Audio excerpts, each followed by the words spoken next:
This is Red Ice Radio.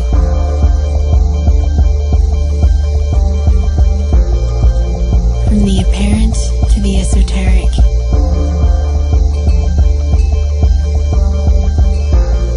RedIceCreations.com. Hello ladies and gentlemen, this is Henrik Palmgren. Welcome back to Red Ice Radio. It's good to have you with us once again.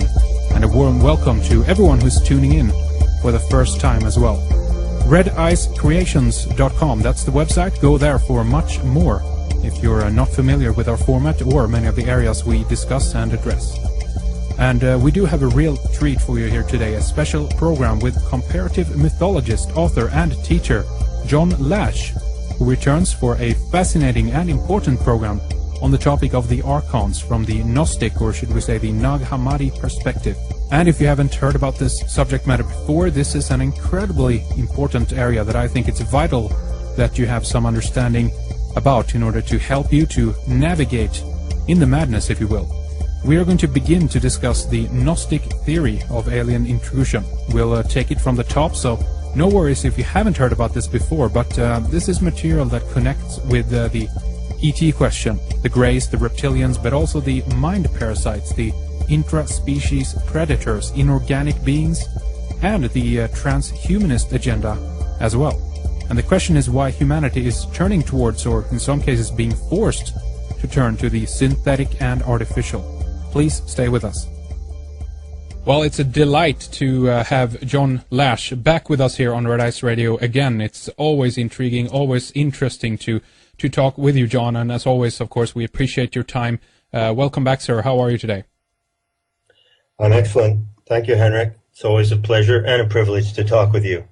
It's really interesting things that we've been witnessing in the last few years since we've talked and since we touched base. The theme, obviously, of this program here today is something that we've talked about before. Back in 2008, we specifically discussed the idea of the Archons in connection to some of the technology developments that we can see around the world. We want to talk about this, the synthetic, the artificial, the everything we can see from artificial food, basically, a version of technology all the way up to computers, brain implant, chips. There's so much that are happening, and obviously since 2008 there's been even an incredible amount of new developments happening in this area, in this particular subject. But to get people up to speed, John, I think it's a good idea to just do a brief background on the idea of the Archons for those who haven't heard about this before. So maybe you can kind of just set the theme for us here first, John. Sure, I'd be happy to do so. A few years back, Henrik, when we first talked about this, I was just coming off the publication of my book, God in His Image, which came out in November of 2006. Now, there's a lot about these so-called Archons in that book, and in the 5 years since it was published, it seems like the word Archon has really come into the vocabulary. Certainly you find it at many places on the internet. It's being used widely. The word Archon and the adjective, which would be archontic, and they're sometimes called the Archontes. These are Greek words. And that's very, I find that a good development, because as far as I know, when I wrote Not in His Image, and you would second this observation, I believe, I was the first person to bring out specifically the Gnostic theory of the Archons, which is found in the Nag Hammadi writings, and is a great warning for humanity to alert us to those forces that can alienate us from the earth and actually cause us to betray and abandon our own humanity. There's a tremendous message regarding the Archons in the Gnostic writings. So while I wouldn't necessarily claim to have put that word into public discourse, it doesn't matter who put it in, I think I can claim that the Gnostic version of the Archons that is currently becoming more and more discussed originated with my book in 2006. That's right. And I remember, John, one other thing that really got me into the subject overall was rather an article that you wrote maybe it first was published on your own website, not sure. I picked it up from somewhere else back in, I think it was 2006 or 7, called The Gnostic Theory of Alien Intrusion. And here's really where the whole subject matter kind of touch base, if you will, then with the ET UFO phenomena. Do you recall that article, or do you recall anything from that overall theory that you just can kind of talk a little bit about? Because that's a good connecting point. There's obviously so much more to the idea of the Archons, what they are and so forth, but for people who haven't heard about it, there is a connection with the so-called alien phenomena, correct? Totally. In fact, for those who are getting onto this topic for the first time here, I would recommend you go to metahistory.org and go to the site guide and go to Gnostic. And in the Archon files, you'll find that essay. Certainly, I think it came out a few years before my book. It's certainly a signature essay, a key essay that really puts on the map in in clear terms, in explicit terms, and not complicated terms, what the Gnostic teachers of the mysteries told us about the danger of mind parasites and alien intrusion on this planet. So to just make a resume of that article, let me cite a few of the key points. The first point is that the Gnostics, who were shamans and seers in the ancient mystery schools, had capacities of paranormal observation. They were parapsychologists who could, well, first of all, they were shamans and seers who could look into other worlds, who could look beyond the physical dimension, and who could understand the eruptions of the supernatural into this world, if you will. Okay? At the same time, they were trained in noetic sciences, that is to say, in parapsychology, so that they were able to evaluate and assess the information that they received. This is really an important point. I'd like to stress this. Anybody and everybody can have psychic experiences, and most of us have had them at one time or another in our lives. We can have dreams, we can have lucid dreams, we can have visitations from different entities, we can have hostile encounters, UFO abductions, of course. But the trick is to be able to analyze and deconstruct and assess these experiences correctly, so that we come out of these experiences with an understanding of the phenomenon based in human sanity, not just based in speculation and weirdness. The Gnostics were paragons of human sanity in that respect. And what they taught in the mystery schools about alien intrusion is essentially two things. They taught that among all the other dimensional and beings that we might encounter, psychic entities, or other strains of humanity who might be floating through our world now and then, who live on other planetary systems. You know, they admitted and allowed all this. But they taught that if there were one predatory species among these, we would have to know what it was. We would have to be able to identify it. Because one is all it takes, you know? That's right. One is all it takes. It doesn't take 6 or 7 different alien hostile species attacking humanity. And all it takes is one. And so their point was very simple. They said, if we can identify this one, we're already in a position to defend ourselves. And they identified this one predatory species as the primary threat to humanity. They called them the Archons.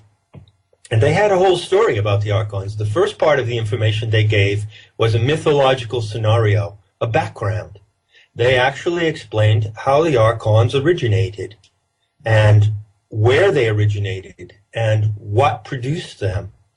So I don't think that this is remarkable information coming from, thousands of years ago. I mean, the Nag Hammadi documents are only about 1,600 years old, but the information contained in them, or I should say the sacred instructions in them, are much, much older, as you know. And so they gave us the background. We need the background. We need the backstory, as it were. And they explained that these Archons are not highly advanced entities from another civilization associated with another star in this galaxy, nor do they come from another galaxy. They come from this galaxy, according to the Gnostics' teaching, And they were produced in this galaxy before the solar system and the Earth, as we know it, came to be. So there's a long trajectory of cosmic development that the Gnostics were able to perceive in their heightened perception. That is the role of shamans. In every culture, the role of shamans is to remember the phylogenetic history of the race. That is to say, the race memory of our own genetic identity, to remember and recall our story. And shamans have always been storytellers and guardians of the story of their tribe. In any indigenous region where you find shamans, you'll find they have that role. Isn't that correct? That is correct. Connecting with that, John, I just wanted to ask you about the accounts of that these were oral traditions primarily. We today come from a point of view that if it hasn't been written, it's not true, if you know what I mean.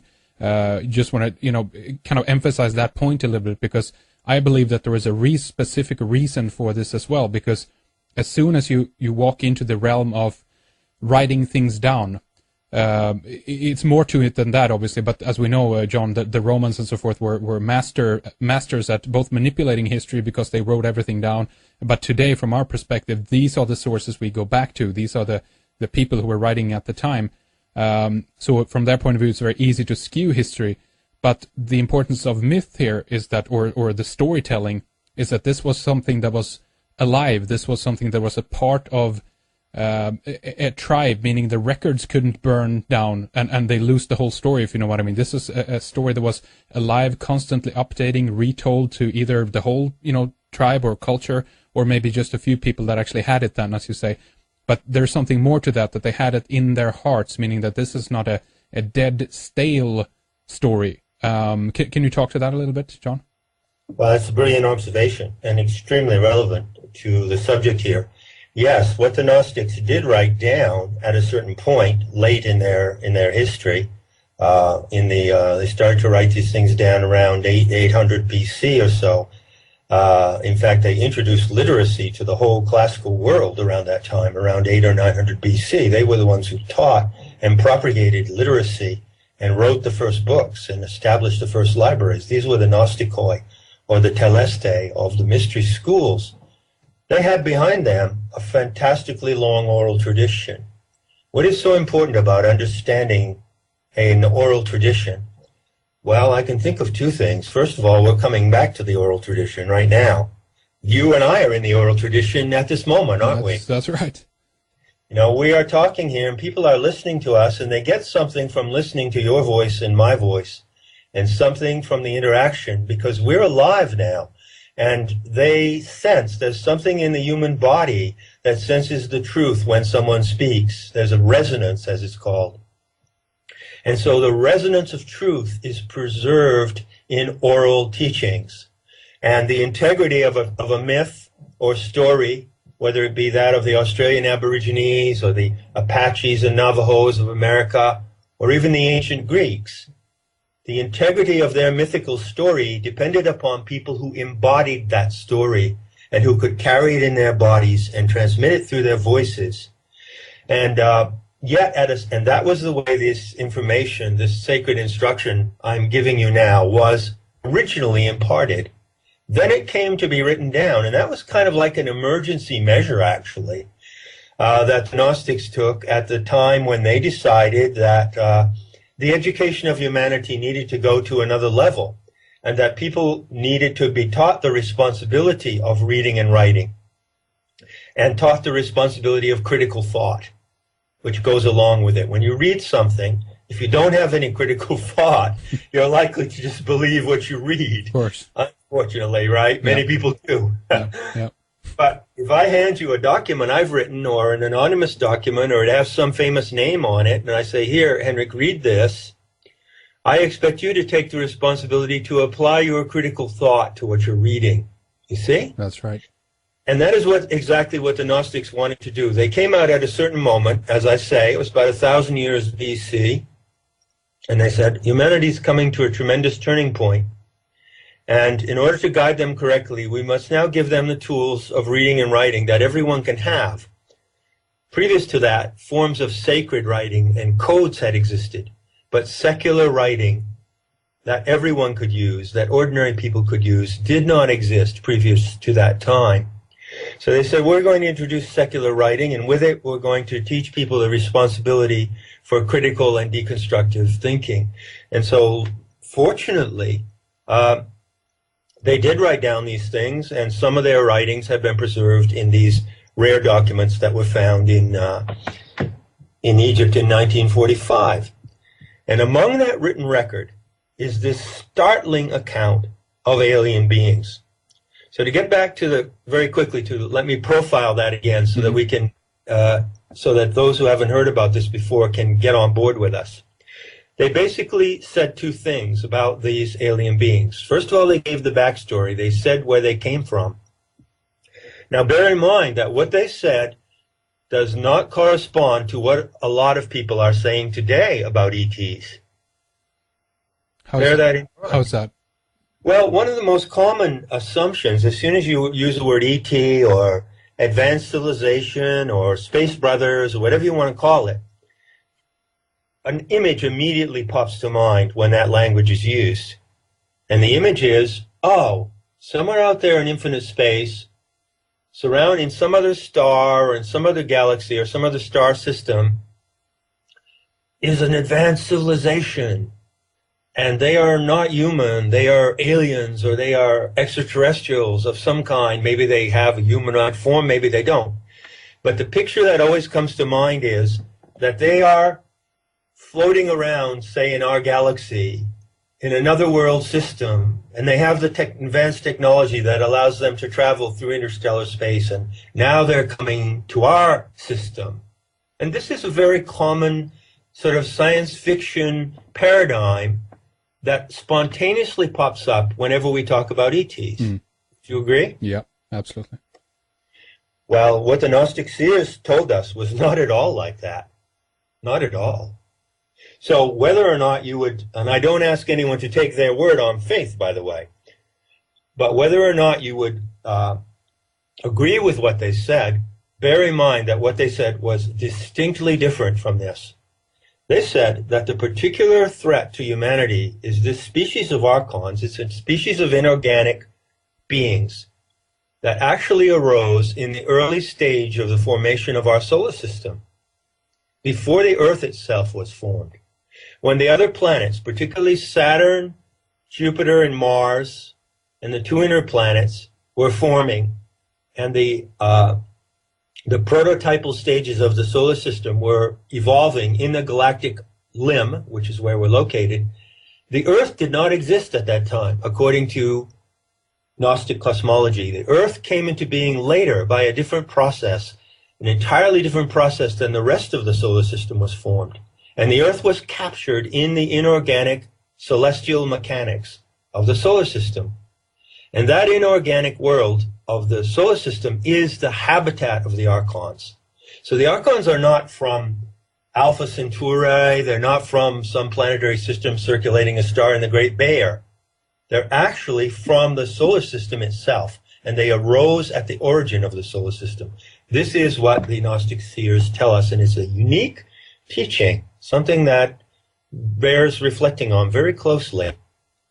And see, that would make sense also then from the point of view that we get the filtering down of the of these kinds of stories of abduction-like scenarios. We have intrusions, if you will, of different levels, and obviously at that point it's a modern phenomenon, just as you pointed out, that we chose to put the ET banner on them, and today we think that they come here then with the the flying saucers and all that. But right. what I'm getting at is that their presence seemed to have been there from day one, even those who speculated that they've actually had something to do with the interfering, if you will, genetically with the human species. Can you talk about that, John?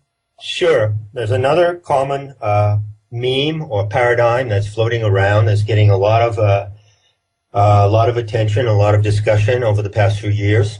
It was largely defined by Zecharia Sitchin, who started writing books about 40 years ago. And I call it the Sitchin scenario, or the Anunnaki script, which is supposedly taken from Sumerian cuneiform tablets. According to this Anunnaki script, there was an advanced ET civilization on another planet called Nibiru, and they had some problems. I guess they were floating around somewhere else in our galaxy. Let's just confine this conversation today to our galaxy, folks, okay? Because I think if we can understand what's happening in our galaxy, in our backyard, then maybe we could jump a little later into, talking about some other galaxy. Well, exactly. I agree with you. Let's begin with the, a galaxy, I guess that's local enough for you. A galaxy is local enough, and the Gnostic myth is specifically about our galaxy. Everything that is described in there regarding the divine Sophia, the emergence of the Archons, and the creation of humanity itself is located and situated in this galaxy that we are in. So let's stick to that right now. So the Gnostic myth said that the Archons were here from the beginning. It does not say that they have an advanced civilization on any planet. It describes them as kind of mechanical engineers who construct the solar system and maintain it, but they cannot live on Earth. The Earth is an organic planet captured in an inorganic system. And they cannot live on Earth, but they can see and observe what's happening on Earth, and they're very attracted to the Earth. They envy us. This is what the Gnostics actually say. They use the Greek word phthonos, which means envy. They say that the archonic species of inorganic beings looks upon humanity and envies us because we are gifted in ways that they are not. And so they would like to intervene in our evolution. They would like to hack the human genome, which is called the anthropos in Gnostic teachings.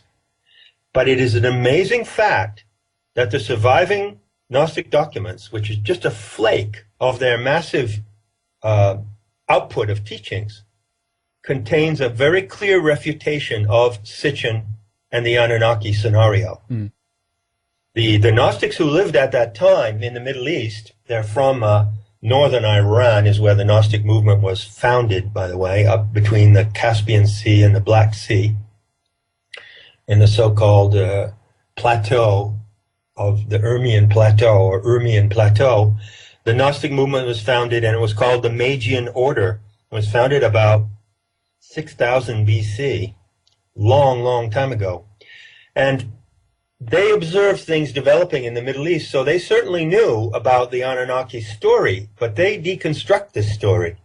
According to their version, and this is the only place I know, you tell me if you know otherwise, Henrik, it's the only place I know that gives a refutation and deconstruction of Sitchin's theory.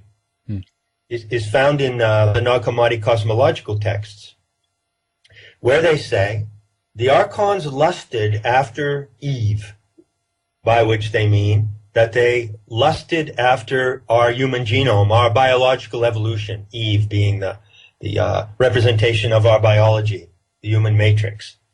And they wanted to rape Eve, which is a way of saying in mythological terms, they wanted to get their hands on the human genome, and they wanted to crossbreed with it. They did want to do that, but the Gnostic text is very explicit in saying that they did not succeed.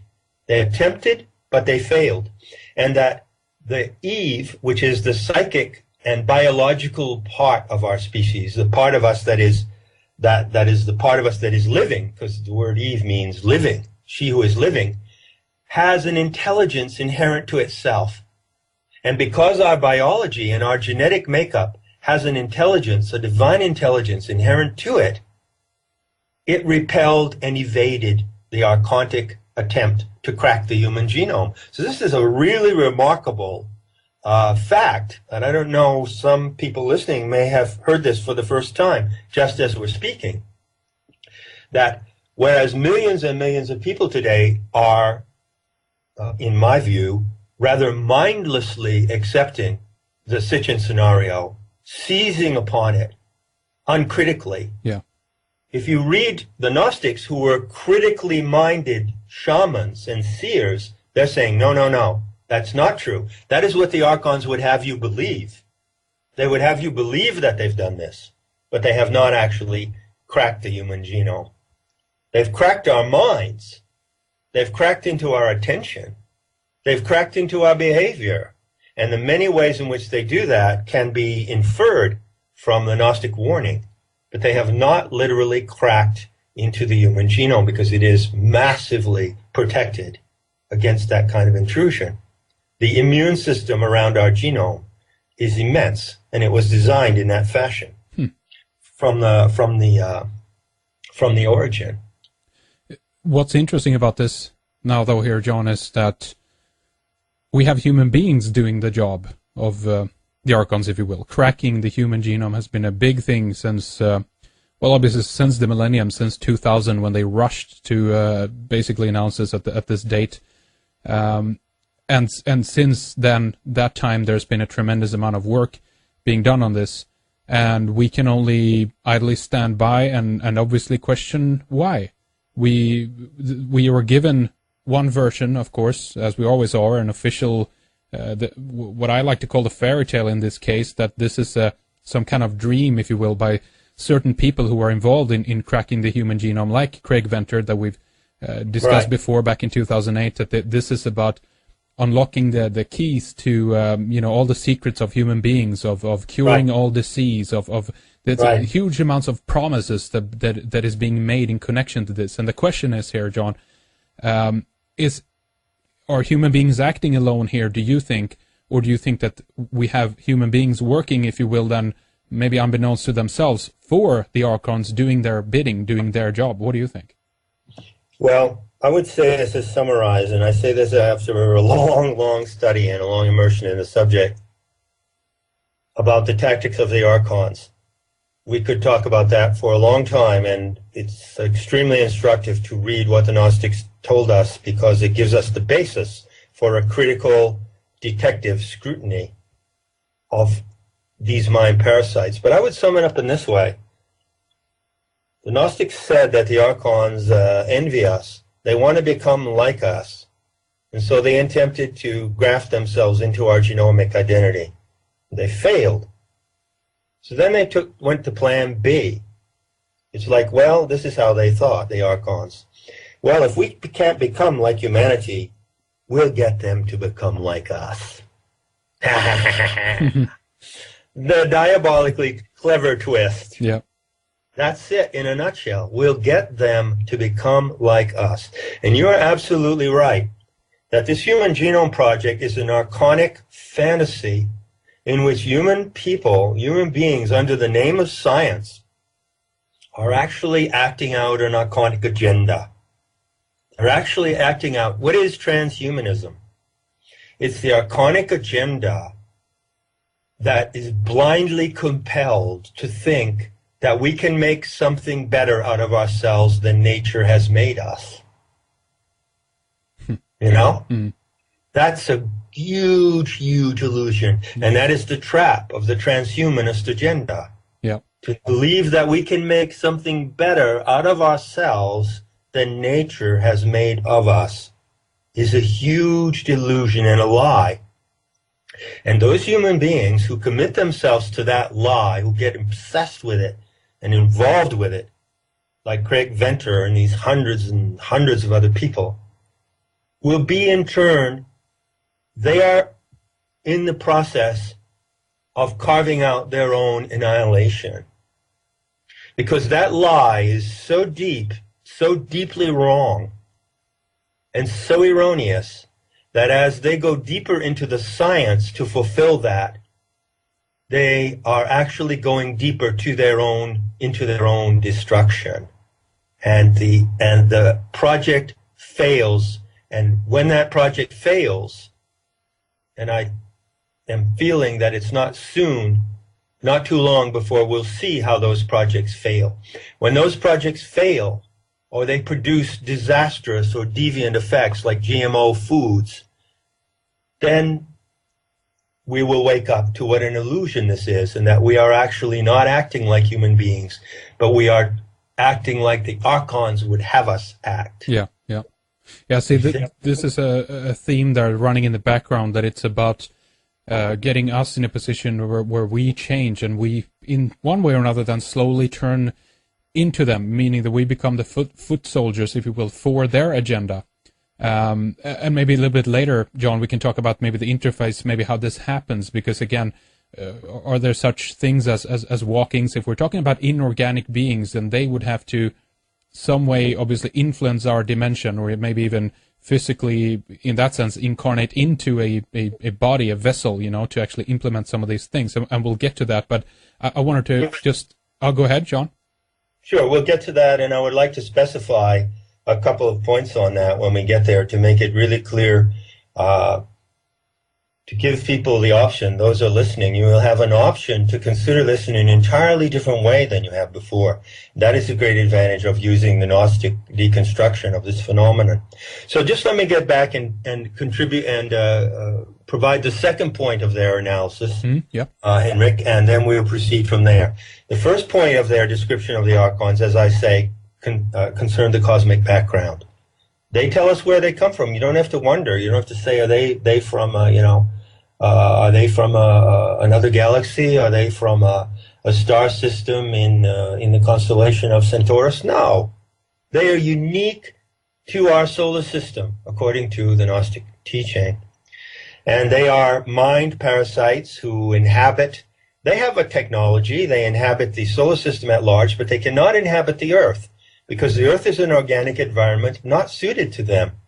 That's one of the reasons why when ETs do appear in this world, they only appear very sporadically or for moments at a time. People say, well, why don't they land, Well, the Archons can't land. They can't land because they can't live here, because their inorganic organisms are not designed for the terrestrial habitat. Second point, regarding the appearance of the Archons, and I know this is an amazing piece of information to people who've heard it for the first time. In the Gnostic cosmological texts, you find exact descriptions of ET abduction. They call it abducting souls by night. The Archons abduct souls by night, and they describe how they appear. They describe not only the behavior of these archontic entities, but their appearance. And they say that there are primarily two forms in which they appear. There is the main form, which is a neonate or newborn. It is called, it is named after the Coptic word huhe, which means an aborted fetus. Now, to understand that term, aborted fetus, it's perhaps more correct to say a prematurely born fetus. The fact that it's aborted suggests that Archons cannot be born through a biological process into human form. They can't be. But they are like an aborted fetus, and so they resemble a child taken out of the womb with a large head, big eyes, and spindly limbs. So this is obviously the gray ETs described in Gnostic documents some 1,500 years ago. Secondly, they refer to an overlord or master type. The gray ETs, or the neonates, are more like the drones, and they exist in the millions, like a locust infestation of the solar system. But ruling over them is another class of Archon, which is described by the word Drakon, D-R-A-K-O-N. This is the only clue that you have in the Nag Hammadi writings to the identity of the Archon overlords. Well, it's one of the only clues. There's a second clue. And so they are a draconic or reptilian type. Drakon being reptile or dragon. Yeah. And this reptilian type is the overlord of the hive of drones who represent the vast majority of these locust-like cyborgs. They're cyborgs. The second important clue, and this will go into the subject of transhumanism again from another angle, that is our subject today. The second clue they give, and this was a great one, as you know, they say, oh, by the way, we'd like you Christians and you Jews who are living in the classical world at this time, around 150, 200 AD, we'd like to point out to you that we understand you have a new religion emerging here. It has a Jewish foundation and a kind of Christian packaging, and it's called Salvationist to Christianity. And in this religion, you recognize Jehovah or Yahweh as your Father God and the Creator. Well, we're Gnostic seers from the mystery schools. We have a 5, 6, 7,000 year tradition of shamanism behind us. We've observed alternative worlds. We've worked in schools and teams for many, many generations to perfect our knowledge of the cosmos. And we're here to tell you that your Lord God, Jehovah, is a demented alien and he's working against humanity. Oops. How about that? How about that message? And so they actually identified the Lord Archon, as he's called, the main reptilian overlord, whom they called Yaldabaoth.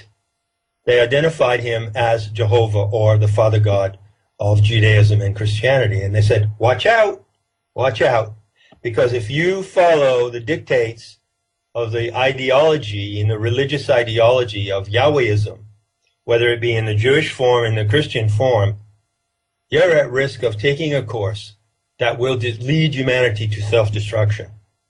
So that was the warning that the Gnostics gave us, the signal that came out of the mystery schools 1,500 years ago, loud and clear as a bell, and it is still clear today. That is very interesting, and it goes, for me, back to this conundrum of, I mean, obviously many people have been thinking about this, but, you know, Moses / Akhenaten, you know, what did he do up on that mountain when he was receiving the law? Who was he talking to? What happened there? You know, these kind of processes that initiated this whole cult of Judaism / Christianity. There's always been a really, you know, intriguing clues there for me anyway, in terms of what is this entity. One part of me thinks that this must be a kind of a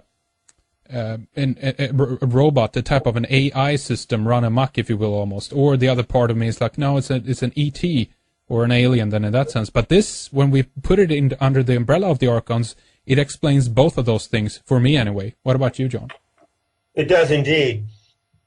Again, I want to suggest to those listening for the first time and those who've listened many times before, how powerful and instructive is the Gnostic teaching. It doesn't tell you what to believe. It doesn't ask you to believe anything, but it gives you vital insight into these realities, and then you can go on your own and use that insight. And it is the most. I mean, I'm a comparative mythologist, and I've studied every kind of spirituality on the planet that you can imagine. And I have to tell you that this is the most instructive and helpful diagnosis that I've ever seen of alien intrusion. It really works if you use it yourself. You have to use it. It's not just information you receive. It's a diagnostic tool. And the best is yet to come. Let's look at another aspect of their diagnosis of alien intrusion. The Gnostics gave us even more than that. Not only did they describe the method and manner and tactics of the Archons, that is to say, they would abduct people, they use fear on you, they paralyze people. They described all of this in quite vivid detail in the Nag Hammadi writings. But they also said that there's an even greater danger. They basically taught that there are two ways in which the archonic mind parasites will infect humanity. The first way is that they will intimidate us by a false show of magic. They have a certain kind of magic. They do. They have psychic powers. They can stare at us and enter our minds through staring. They do remote viewing on human beings. And that's how they get in. One way they get into our minds is by remote viewing. And they can also trick us with their main skill, which is called Hal in Coptic, H-A-L. And Hal means a simulation or virtual reality. So from a Gnostic point of view, what is happening in an alien abduction, when someone witnesses a flying saucer out their window, a beam comes down from the flying saucer. They feel paralyzed with fear. They're sucked up into this vehicle. They're subjected to a gruesome examination of some kind. This is a virtual reality event. And it is real to the extent that virtual reality can simulate reality, but it is not actually physically real in terms of terrestrial reality. Mm-hmm. And so there again, you have from the ancient seers a clear explanation of how they would do this sort of thing, how they would intrude. But that's not the worst thing. What the Gnostics really warned was that the way that they will intrude and deviate humanity from its proper course of evolution is through religious ideology. They will do it through belief systems. And the Gnostics identified the salvationist belief system of Judeo-Christianity as the instrument of archontic intrusion. It is the instrument. It is the main instrument in which they impact our behavior and get into our skins. Although they don't literally incarnate as human beings, we become so like them. We become so zombified in these religious belief systems of Judaism, Christianity, and Islam. We become so zombified in our behavior that it's just as if they had embodied themselves in us. That is their highest satisfaction, if you will. Right.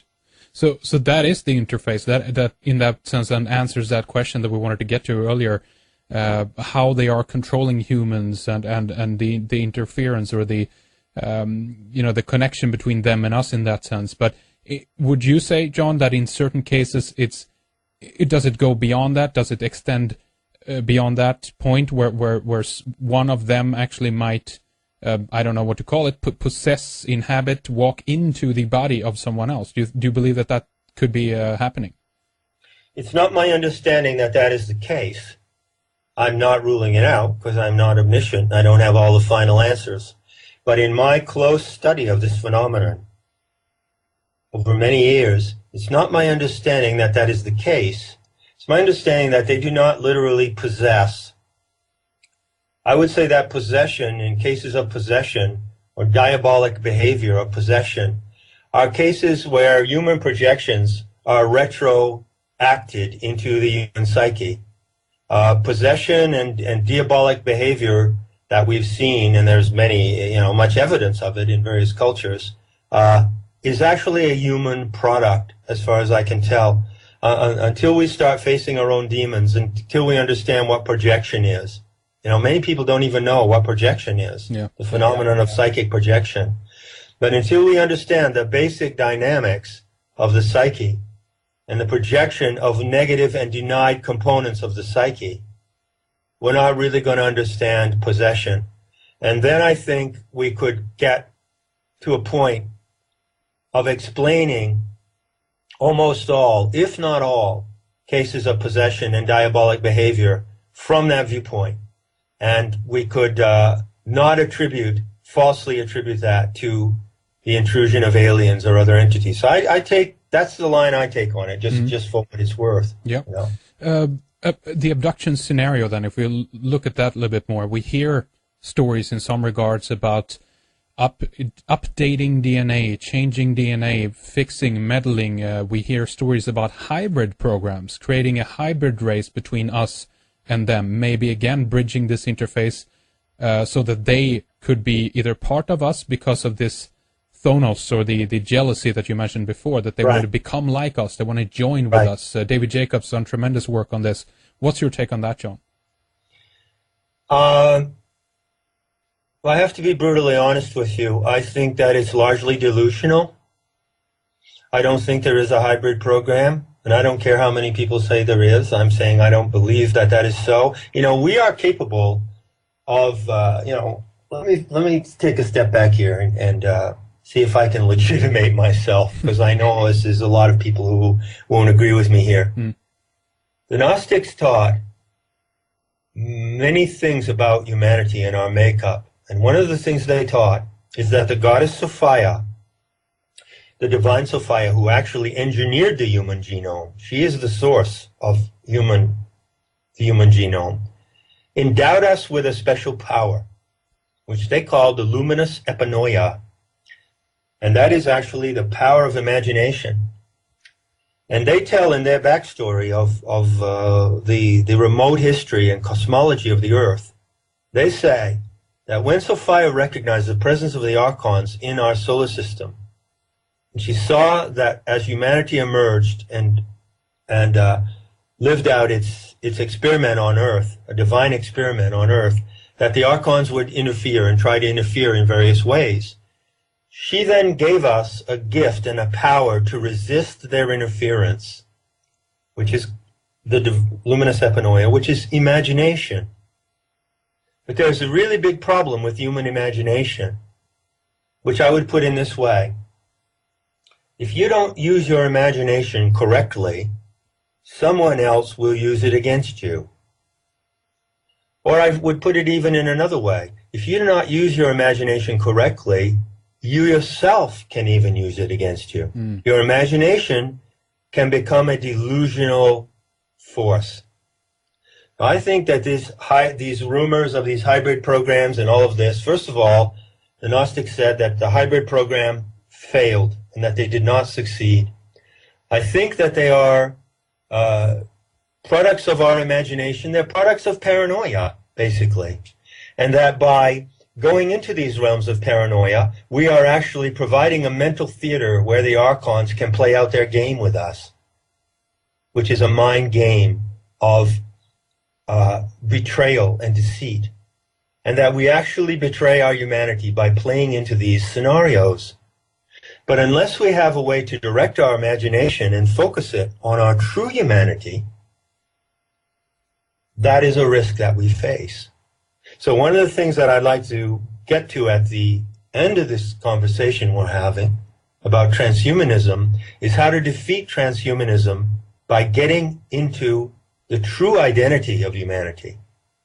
Transhumanism is an attempt to create, as I said, a concept of humanity, a hybrid, cybernetic species, superior to what we are, superior to being other animals, that is actually a betrayal of what our true potential is. If we could realize our true potential as magical children of Sophia, there wouldn't be any attraction in these games and in these scenarios. No attraction in the least. True.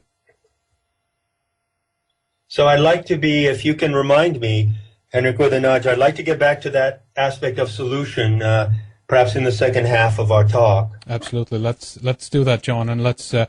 I want to run one more question, by you here, and then we can take a little break at that point. But let's talk about one more thing here, because there's another, problem here, or an issue of.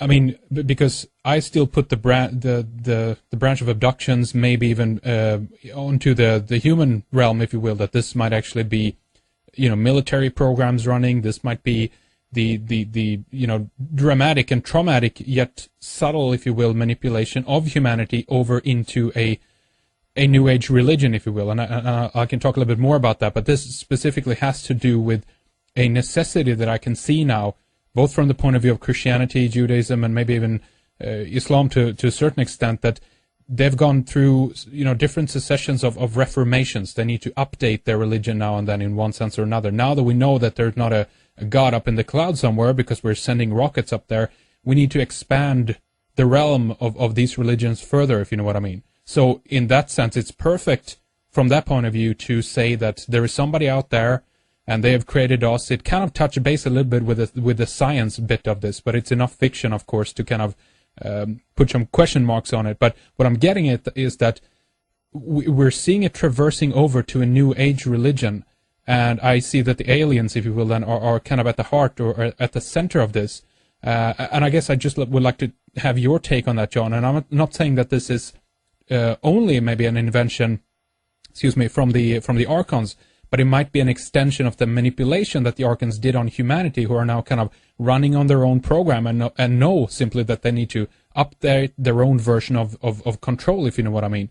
And we have so much of this, the alien phenomena disclosure. We have people talking about this on the TV. We mostly see it today, of course, in the context of an alien invasion. Economists like Paul Krugman is sitting there now and kind of talking about a fake alien invasion that would be good for the economy. So I guess what I'm getting at is that this is really beginning now to really seep into the mass consciousness, if you will, of humanity. And the question is what the agenda is at the end of that. And I see that this is about a reformation and updating and a creation of a new age religion. What's your take on that, John? Well, I would say you're tracking that closely, and my observations and suspicions about it are closely aligned to yours. First of all, I'd just like to make one point about abductions as being done by human beings to other human beings. As far as I can tell, and I follow Jacques Vallée on this and a few other people who are particularly astute, the whole ET UFO phenomenon since 1947, since Roswell, is a huge psyops. You know, it's a huge psyops to cover up black ops and covert military operations and very sinister things that certain military gangs around the world are perpetrating. So when I say that, however, please understand that I do not dismiss the phenomenon. I do not say that the phenomenon of alien intrusion can be totally dismissed on that account. Not at all. As far as I know, following the mystery school teachings, there is a real threat of this archonic intrusion that needs to be faced. But we need to know who the real enemy is, and we need to see their face clearly and see their motives and their methods. So there's a trap that we want to avoid here if we can.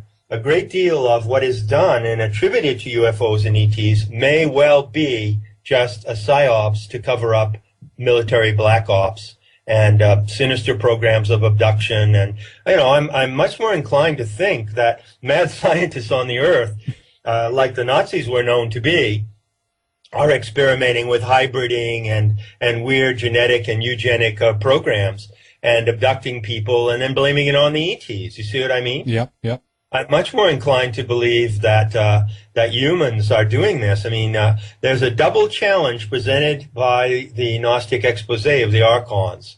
It's a double challenge, and we're right in that challenge right now. We're looking down the double barrel of this challenge.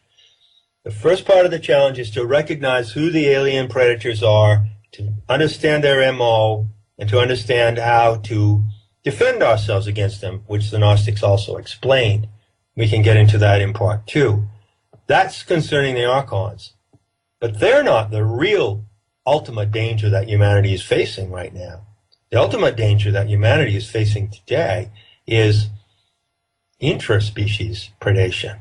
Intra, I-N-T-R-A, meaning within our own species. And so there is a part of the human species that has split off and become pathologically, criminally, murderously insane. I don't think that statement is going to come as a revelation to anyone listening to this interview. Okay? Now, I'm not being Nostradamus here, folks. I'm not saying this is going to happen. I'm saying this is happening. The planet has been taken over in the governmental, military, economic, educational, pharmaceutical sectors by murderous, deceiving psychopaths. And the real danger to our species now is to get the agenda of these psychopaths, to get their MO, to know who they are, and to take them down. Because they're not going to stop until they're taken down. So we've got quite a job on our hands here, and it's extremely important in facing this critical moment in our evolution to distinguish between that which is done to us by an alien intrusion into our minds, causing us to behave like zombies remotely controlled by some psychic entities, and that which is done to us by our own kind. You see? Yeah. And to a certain extent, transhumanism, if you ask me about what transhumanism is really just a name, it's a label. In a way, it's kind of misleading, because it's a label that you can attach to the agenda of certain human beings who actually don't want to be human. And the main characteristic of all the human beings in the transhumanist agenda and the transhumanist gang is one simple thing that identifies them: fear of death. Yeah. They're afraid to die. Yeah. And so they want to upload their consciousness into a cybernetic organism, or they want to have nanomedicines and all of these. You know, you've interviewed many of these people and many of the detectives who are investigating them as well. And I'm here to say that that has turned them against humanity. So transhumanism is really a program of people who are anti-human. The trans part of it is a lie. If you want to go beyond humanity, you don't even know what humanity is. You don't even know what human potential is. Yeah, exactly. And yet we're ready to leave it behind right away. Yeah, it's incredible, isn't it? And that, which is really stupid when you look at it, that stupid move, that obsession comes from people who can't face their own humanity. They hate humanity. They're against humanity, and they're scared to death of death. And I have a message for those people, those transhumanists who don't want to die. So I hope some of them are listening to this, because this is John Lash's personal message to you, who don't ever want to die. Don't worry about it, folks. Because when you die, nothing will happen to you because you're dead already. Okay? You're dead. Because we can only live as human beings as long as the quality of humanity lives in us. Mm. And the Gnostics knew what this quality of humanity was, and they educated and nurtured it with tremendous care. It is the quality of innocence, of goodwill, of play. It is the quality of communication. It is the quality of seek and discover. It is the quality of trial and error, to be willing to make a mistake and learn from your mistakes, to be transparent with each other. These are the pure qualities of humanity. It's like a flame of the anthropos that burns in you. And these are people in whom that flame has been snuffed out. Mm, yeah. And even though they're walking around like you and me, and they're breathing, and they're eating, and they're excreting, they're dead, because their humanity has come to an end. And they're really like a dead branch on a tree. They're already dead. The Genome Project is going to go nowhere. It is a dead end. Transhumanism is a dead end. It's like a dead branch on a tree, and it goes nowhere, and it produces nothing. I want to urge people just to open up Google or another favorite search engine of yours, and hopefully they will pick up it, and just search for Archon X Prize, or go directly to a website that is called genomics.xprize.org.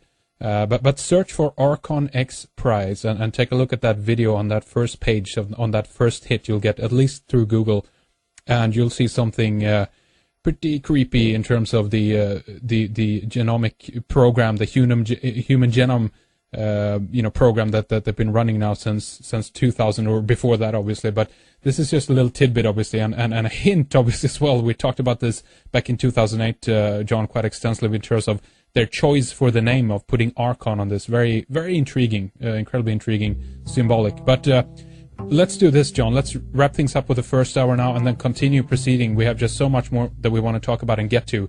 The book is called Not in His Image. John Lash, excellent book. And the website you need to go to is